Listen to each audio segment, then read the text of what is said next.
Generally speaking, it's good to have a positive outlook on life and to be reasonably optimistic about the future. It's better for our health and mental well-being for a start. But there are potential pitfalls too. Lisa Bortolotti is Professor of Philosophy at the University of Birmingham and an authority on the dangers of over-optimism and overconfidence. I think where you see the negative effect is where you have context where things are so complicated that being optimistic about your competence or your performance leads you to making mistakes and taking too many risks. So finance is an obvious case. Finance is very complicated. You need to take into account the relative value of different options. And the idea that you will make the best decision because you have made a very good decision in the past, where you tend to think your previous luck as skill, makes you too confident about the decision you make and less likely to listen maybe to other people and take into account different factors. A tendency towards optimism bias or unrealistic optimism is part of the human psyche. It's the way we've evolved. And behavioural experts have identified different dimensions to it.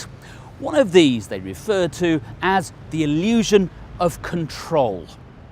The illusion of control is when something is happening and we witness that thing happening, and we tend to think that we are actually interfering with what is happening and determining the outcome. And I think in the financial world it's possible that we may think that we will be able to know whether a certain company will be successful or whether certain rates will go up or down, and this capacity that we think we have to predict how things will go will make us make decisions that are more bold and do not take into account maybe other factors that we should factor in.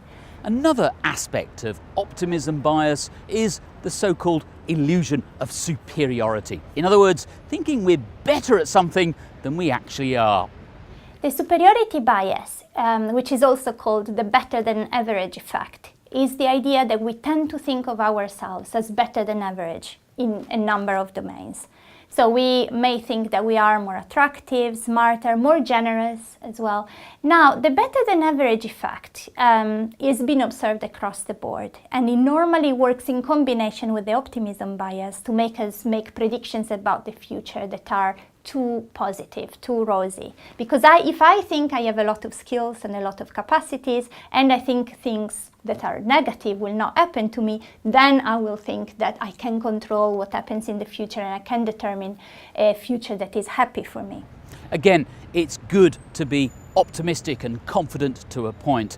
In fact, you need to have a positive view of the future to invest in human enterprise in the first place. But be realistic and don't overestimate your abilities to outperform other investors.